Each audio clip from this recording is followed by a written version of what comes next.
Alors, j'ai mis perte de poils, comment agir au naturel. Voilà, je vous ai mis quelques photos pour les chats. Voilà, j'ai mis chat et chien. Alors, évidemment, la mue existe aussi chez les chevaux, mais bon, en termes de ménage et d'inconfort, c'est pas la même problématique.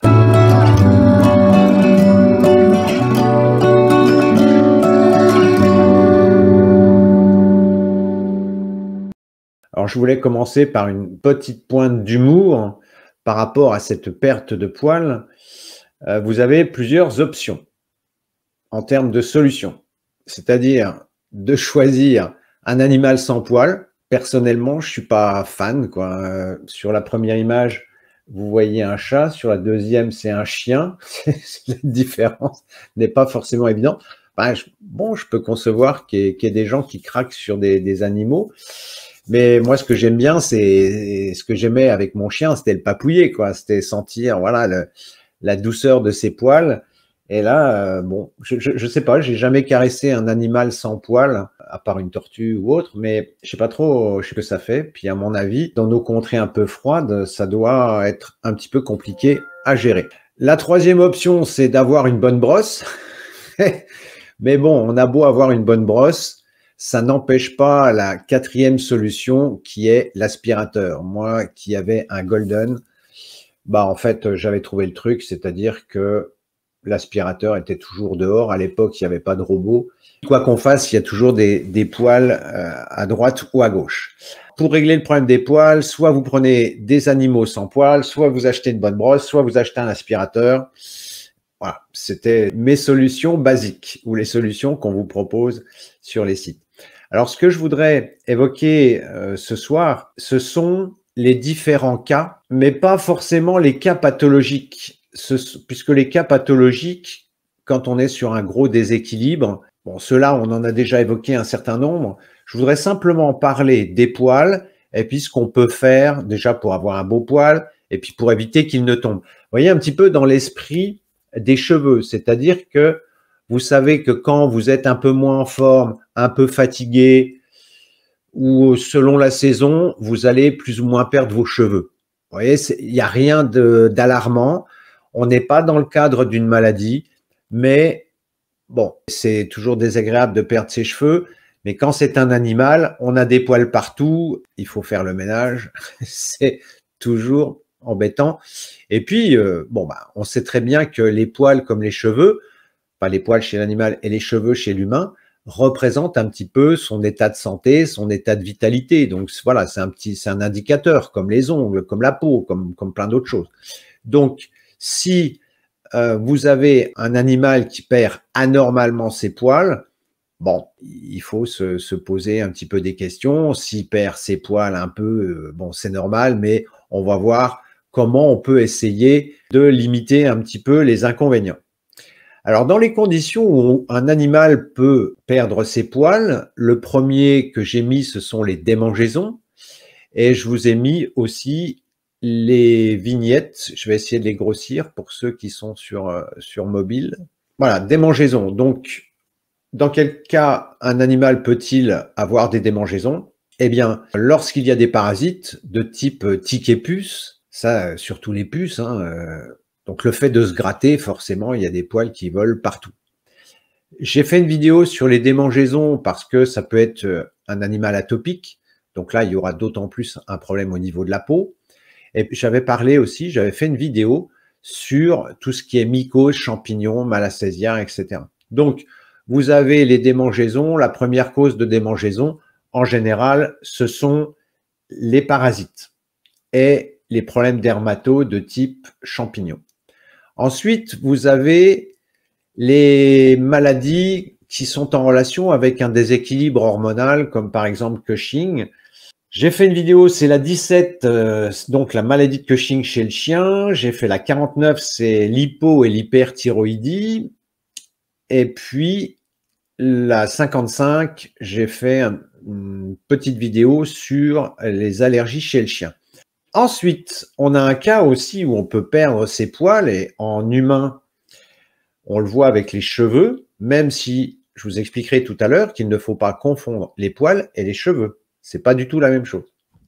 Enfin, je pense que vous en êtes rendu compte. Elle est bête, ma remarque.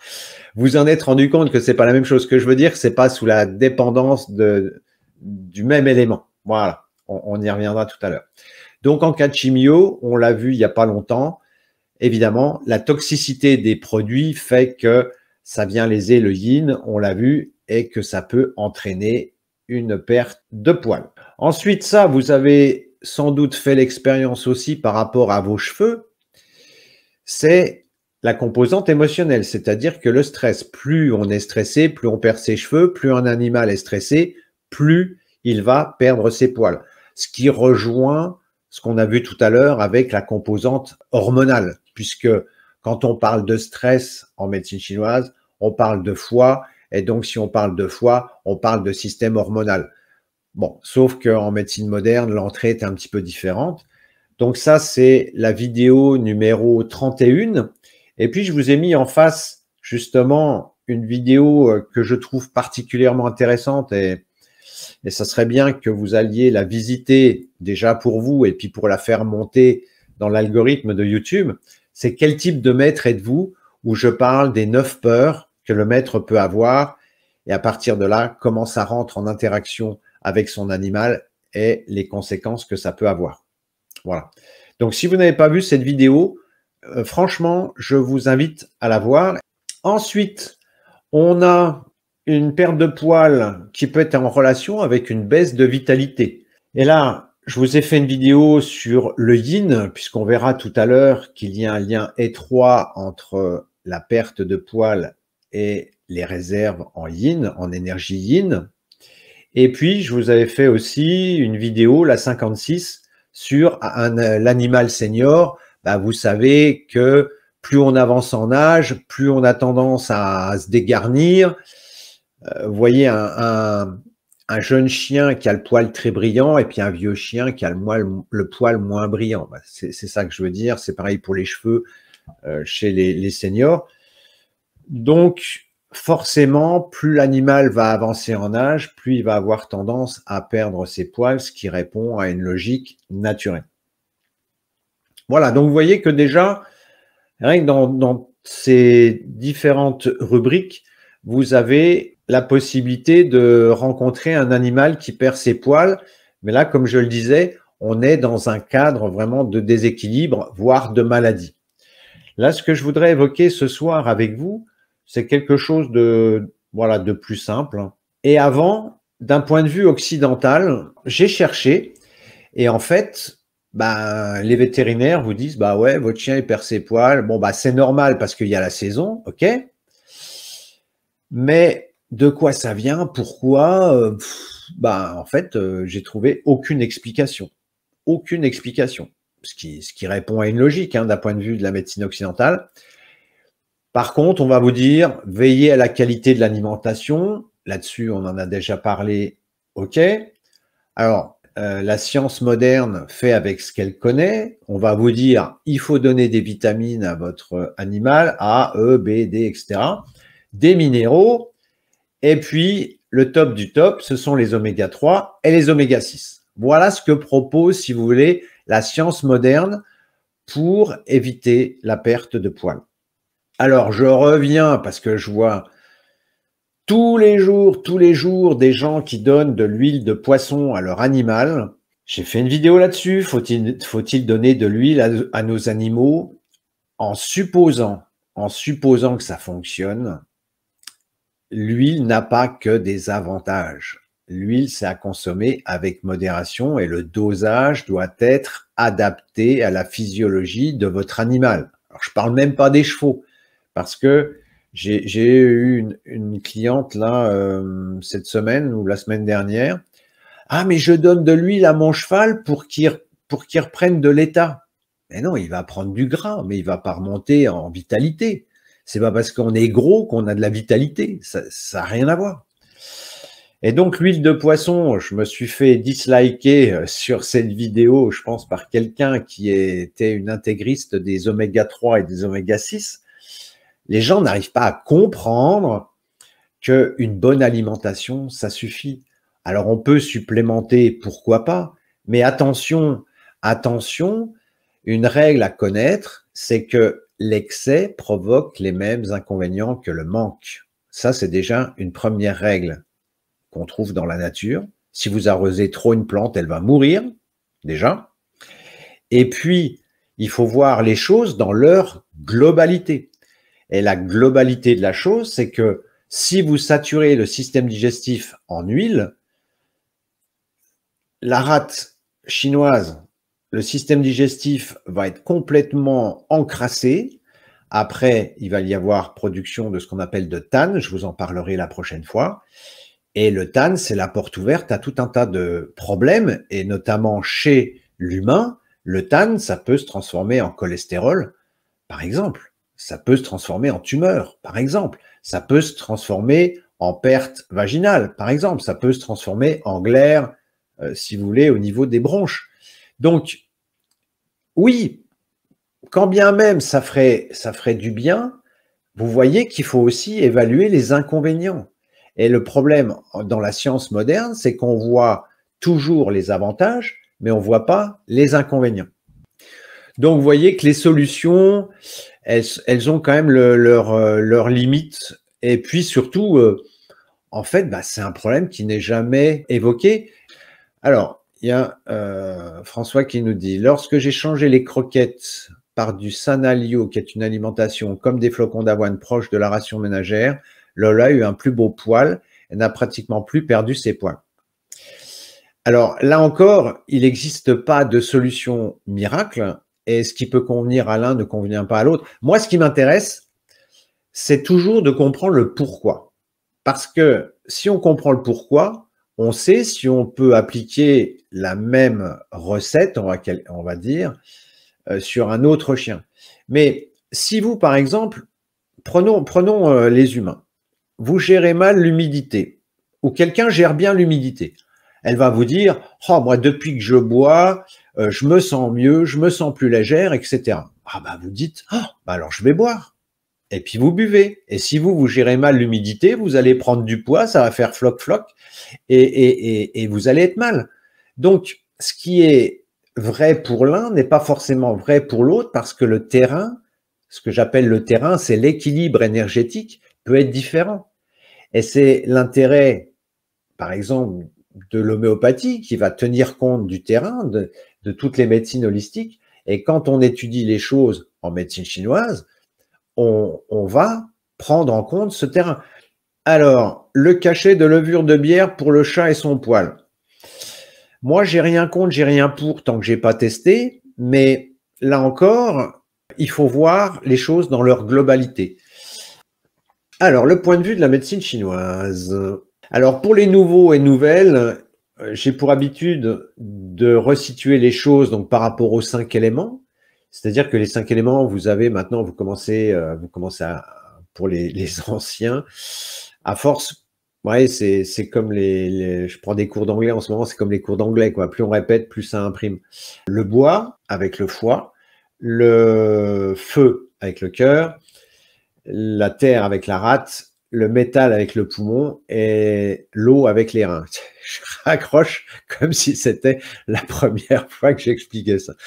Bref, non, ça c'est la fatigue du soir. Alors, basiquement, donc dans les 5 éléments, l'élément qui va nous intéresser, c'est le métal. L'organe associé au métal, c'est le poumon. Et la peau est en relation, et les poils sont en relation avec le poumon. Ça, c'est ce que vous lirez dans tous les magazines féminins, et c'est vrai. Ça, c'est pour, je dirais, la vitalité du poil. Mais, les poils ont besoin du yin du poumon, et le yin du poumon, il a besoin du yin des reins. Donc, dans le cas des poils, on va avoir le poumon et on va avoir les reins. Je parle des reins chinois, bien entendu. Donc, les reins chinois vont nourrir le yin du poumon et ça va apporter de la qualité au poil. Et comme ce yin a tendance à décliner, c'est ce que j'ai dessiné ici avec le schéma en dessous avec le yin et le yang, Eh bien, quand le yin décline, ce qui arrive avec l'âge, ça c'est le processus de vieillissement, hein, je vous l'explique à chaque fois, c'est le yin qui décline. Donc, plus on ralentit le déclin du yin, plus on ralentit le vieillissement. Donc, vous voyez que chez les animaux âgés, le yin ayant tendance à décliner, eh bien, le yin du poumon aura tendance à décliner et donc les poils vont tomber. C'est ça la logique. Chez un animal qui est en âge normal, bon, c'est surtout le poumon, mais on a vu quand même que le talon d'Achille des animaux, c'était le yin. Voilà, donc ça, on l'a vu. Et puis, vous avez la vitalité du poil et puis vous avez le lustre, vous avez la brillance. Et la brillance, elle est en relation avec le sang. Donc, le sang a aussi une influence sur les poils, donc surtout sur la brillance. Et le sang, on a vu un jour qu'il venait du yin. Donc, vous voyez que le yin est doublement important et pour avoir une bonne qualité de poil, une bonne densité de poil, une bonne peau aussi, et puis une bonne brillance. Et là, j'ai mis le foie. Alors, le foie, il n'intervient pas directement au niveau de la peau, mais on a vu tout à l'heure que le stress avait une action, il pouvait y avoir des perturbations émotionnelles qui entraînaient un déséquilibre au niveau hormonal. Donc là, quand je parle d'hormones, je parle occidental. Quand je parle du bois ou du foie, je parle chinois. Donc le stress va avoir pour effet de déséquilibrer la sphère bois, dont le foie fait partie, dont le système hormonal fait partie. Et à ce moment-là, ça va venir parasiter la qualité du poil. D'où l'intérêt d'avoir un chien ou un animal bien dans sa tête, avec une bonne hygiène de vie, et d'où l'instant sagesse, puisque moins votre chien sera stressé, meilleur et plus beau sera son poil. Voilà, et la boucle est bouclée. Et là, je vous ai vendu mon instant sagesse. Et voilà. Donc, on est d'accord que lorsque vous étudiez basiquement la médecine chinoise, on vous dit la peau et les poils sont en relation avec le poumon. On est d'accord. Mais ce poumon, il sera quand même au top quand il sera bien nourri par le yin des reins. Donc, importance des reins. Et la brillance est en relation avec le sang, qui lui-même vient du yin des reins. Donc, si vous voulez avoir, par exemple, ça c'est particulièrement important pour les gens qui font des expositions. Ils veulent un poil qui soit dense, un poil qui soit brillant. Voilà, il faut que ça soit beau, quoi. C'est un peu le but d'un animal d'exposition. Eh bien là, on aura tout intérêt à agir effectivement sur le poumon et sur les reins et sur le sang.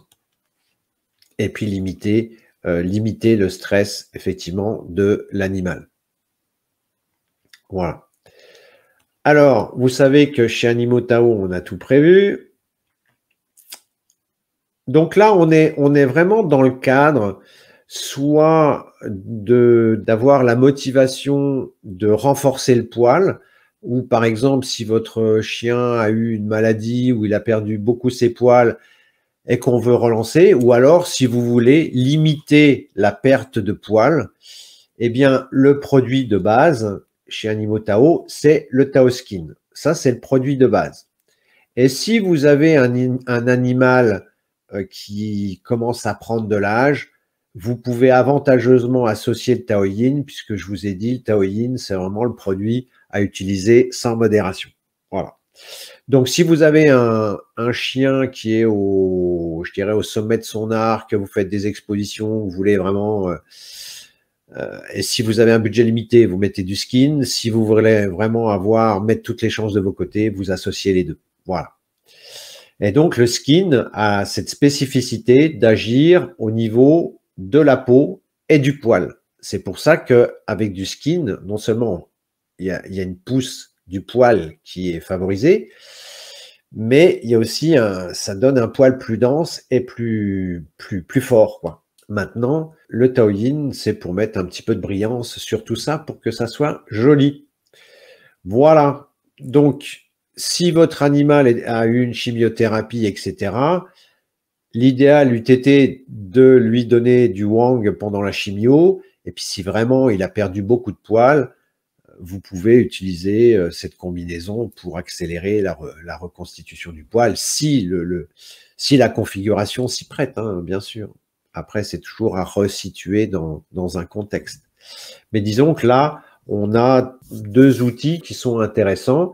Là, on est plus dans le cadre d'un produit de beauté ou d'un produit de confort si on ne veut pas passer l'aspirateur.